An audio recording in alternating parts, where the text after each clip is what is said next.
I will admit, in my last video, I had said that I would show you where the planets were placed so you can identify them in the evening sky after the sun sets or in the early morning sky before the sun rises, and I totally forgot to in my last video. And I'm considering whether or not I should offer 2 different videos a week, one that is just showing where the planets are placed so that you can refer to them when you're looking out at the sky, and one separate, that's the Astro Tarot, or if I should combine them. So if you have any preference, please let me know in the comments below.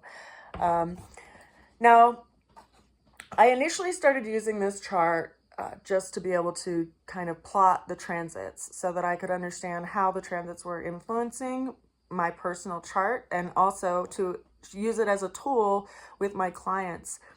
But then it became in my awareness, because I was plotting the planets every day, I had it in my mind kind of where the planets were placed by way of zodiac sign. And as I watched the sun rise and fall, either in the evening after the sun set or in the morning before the sun rose, I could identify where the planets were as long as I knew what sign they were in reference to the placement of the sun.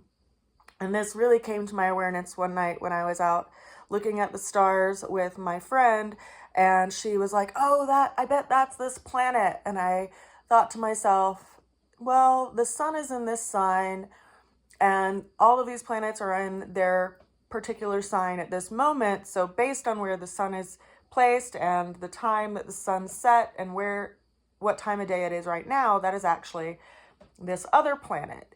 And she was like, "What?"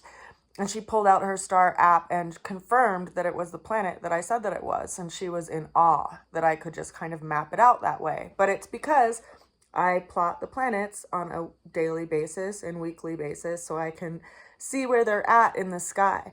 Now, to be honest, when I first started looking at natal charts, they kind of posed a question in my mind, because as you study astrology, you learn that there is a rising sign, also referred to as our ascendant. And the rising sign is marking where the sun rises at on the day that you were born, or where the position of the sun is at, what the rising sign would be based on that position. So as I've referenced before, the time of day that you were born is actually what sets the zodiac wheel. So for instance, if you were born this morning around sunrise, you would have a rising sign of Virgo, versus if you were born around noon, you would have a rising sign of Sagittarius, versus if you were born right around now in the evening time before the sun sets, your sun would be over here on the right side of this diagram, and you would have a Pisces rising. So the sun is actually, on one note, the placement of the day that you were born, but it's actually your rising sign that sets this dial so that you know which house each planet is placed. Now, the reason why this was perplexing to me is because if you look at traditional maps, you realize that east is on the right side and west is on the left side of the map, and it didn't make any sense to me logically why the sun would be rising on this left side of the diagram in this diagram, because, you know, the east is on the right, not on the left. But when you consider the natural placement of the signs in this system, Aries would be at rising and Capricorn would be at the zenith. And when you consider the Tropic of Capricorn, it is actually in the southern hemisphere, whereas the Tropic of Cancer is in the northern hemisphere. So you actually are looking at a chart where you're facing south, and the rising would be on the left and would be the east. So if you faced the south, then you'll have a better understanding of where the planetary placements are at in relationship to the sun and the rising and the setting of the sun. So when we look at this diagram in that way, we can see that today, for instance, the sun was at an early degree of Virgo. We have Venus over here at later degrees of Virgo. We have Pluto over here at 0 degrees of Aquarius, moving retrograde. Saturn at 16 degrees of Pisces, moving retrograde. Neptune at 29 degrees of Pisces, moving retrograde. Chiron. We have Taurus having the planet of Uranus in it at 27 degrees. in Gemini, we have the planet of Jupiter, as well as the planet of Mars, as well as currently the moon, which is the brightest celestial body aside from the sun. And then we also have Mercury over here in Leo. So if we look at the passageway, or the path rather, of the sun, we can see that, for instance, the sun rose over here in Virgo. We're not going to be able to see any planets really when the sun is out, or is, in its daylight phase. But you will notice that you can see the the waning moon, as it inches closer and closer to the sun, because it's getting smaller, but it's still bright enough that you can often see it in the sky, even during the day. Now, as the sun moves along its path, and right now it's approaching sunset, it's just after 7 p.m. where I am in Colorado. As the sun sets and goes beyond the light of the sun, you can start identifying some planets. So you may see the planet of Venus over on the western horizon just after the sun sets, because it's a pretty bright celestial body. As it moves along further and gets closer to about 11 p.m., and then midnight, and then 1 a.m., 2 a.m., you'll start to be able to see Jupiter, because it also is a very bright celestial body. Mars, which is also another visible celestial body. It actually has a slight tinge of like orange or red to it, which is really interesting. You can identify it that way, differently than other celestial bodies. You'll also see the moon. And then right before sunrise, you may also be able to capture Mercury.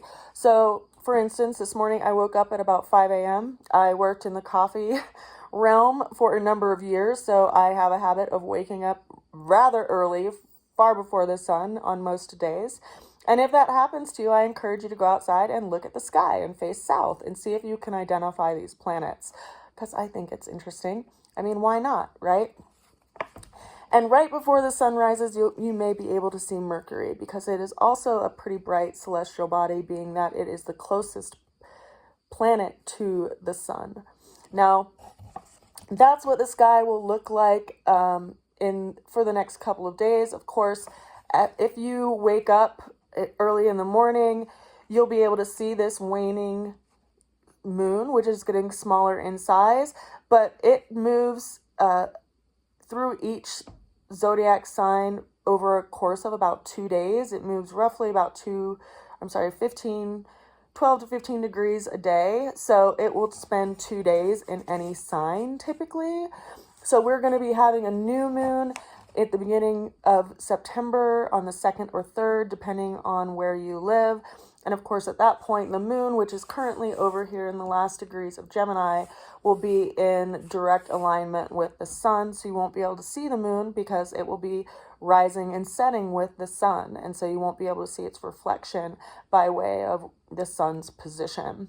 But you will still be able to see Mars, and you'll still be able to see Jupiter. Depending on where you live and what's in your line of sight, you may also be able to see Mercury over in Leo as it moves forward in direct motion through Leo, going into Virgo. And of course, in the evening, you may be able to see Venus if there's nothing blocking your view. For instance, like clouds or a mountain or trees or a big building or some other visible obstruction to what you're able to see. So I hope that helps you be able to figure out where the planets are in the sky as you look out at the sky at night. Again, if you have a preference in me having this video separate than my Astro Tarot video, or having it in conjunction with the Astro Tarot video, just let me know. Because obviously I like to teach people about astrology, and I do like to be able to identify the planets in the sky without having to pull out my phone. So I wish you well, and I'll see you again soon. Bye for now.